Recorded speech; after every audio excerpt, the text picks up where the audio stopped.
Welcome to Masked Matches of May. If you are unaware, this is a thing I have done for the last 2 years. In 2017, I did highlights of various masked careers in Lucha and abroad. Then in 2018, I did a match recommendation / review a day. Both 2017 and 2018 were just written, and I'll link to them in the description for this video. In 2019, I'll be doing a daily match recommendation review on video, or audio, but I will be uploading all these to YouTube. You can participate by commentating on this video and anywhere it's posted. I'd love to hear what others have to say about all of these matches. If you join my Patreon at the $10 level, I'll even let you suggest a match as long as it's easy to watch online, free, and of course includes a masked talent, because it is Masked Matches of May. If you pay $5 on my Patreon, you'll get access to match commentaries, of which there will be one for every match I do this month. These are commentary tracks that you can listen to with the match, hear my thoughts on it, watch along live with me basically. This may be added to the start of all videos, so I'll give a timestamp so that you can skip over this patch, talking about the Patreon.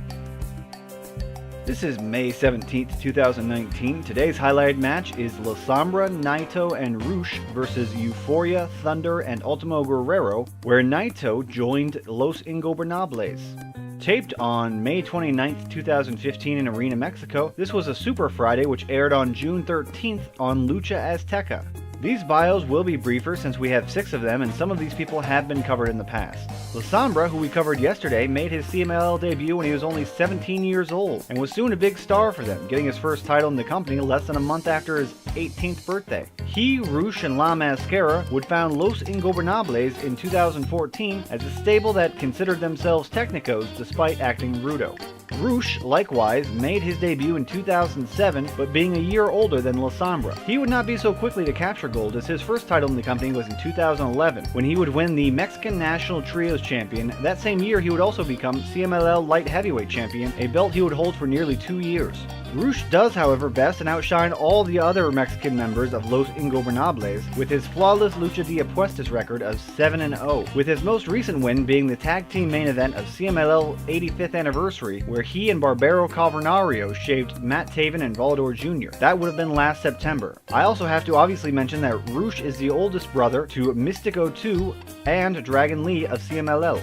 Naito made his debut in 2006 and is a New Japan Pro Wrestling talent who is a cornerstone of that brand now in 2019. A decade ago in 2009, he was on his CMLL excursion. While he was there, he would shave Toscano that year, which is really his only notable win in CMLL. Often in this time, he would team with Yojiro Takahashi, now known as the Tokyo Pimp in New Japan Pro Wrestling. They would get their heads shaved in late 2009 to Terrible and Tejano Jr. Naito would work 20 matches in CMLL over 2010 and 2011, sometimes teaming with Liger in trios, but his excursion was only in 2009. In New Japan Pro Wrestling, he has captured all of the titles except the United States title, which is fairly new. He has also won the G1 Climax in both 2013 and 2017. Thunder, like La Sombra and Rush, made his debut in 2007, but didn't arrive in CMLL until 2013.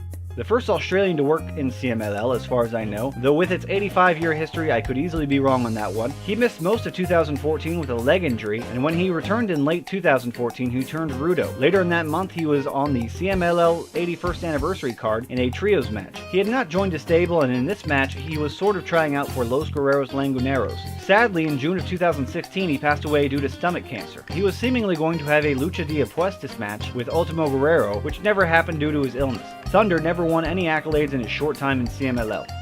Ultimo Guerrero is top rudo on and off in CMLL since the early 2000s. Leader and founder of Los Guerreros Languneros, which in the past has been called Guerreros del Inferno and Guerreros de Atlantida. There's very little in CMLL that Ultimo Guerrero hasn't done. He lost his mask at the previous CMLL anniversary as of the time of this match in 2015, and of course La Sombra would lose his mask to the same man, Atlantis, at the next CMLL anniversary 82nd in September, a few months after this match.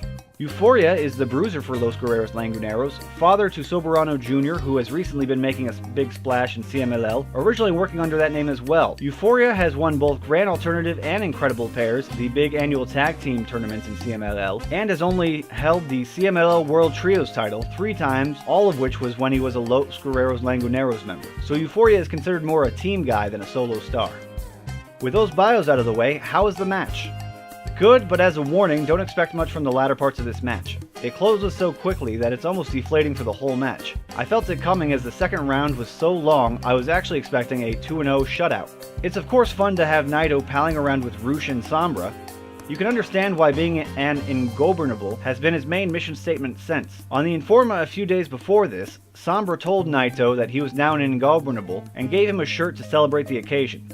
Thunder butting heads with Ultimo was a story in this match on top of Naito's first match as an official member of Los Ingobernables. It's too bad that Thunder had such bad luck, his leg injury and the cancer that took his life keeping him from having any really big matches in the company. He had pretty fitting theme music too in AC/DC's Thunderstruck. This is a fun match that is historically important more than it is a 5-star classic. Still fun to see Los Ingobernables working together. This match, the moment of spark that ignited the Japanese branch of LIJ that the New Japan Pro Wrestling fanbase has come to love. The team of Naito, Rush, and Sombra likely won't be having another match together anytime soon unless Andrade were to leave WWE, or God forbid, both Rush and Naito were to go to WWE. And obviously it's a match that we'll never see again due to the early passing of Thunder a few years ago. That's all for this match review. This is Lost in Lucha signing out.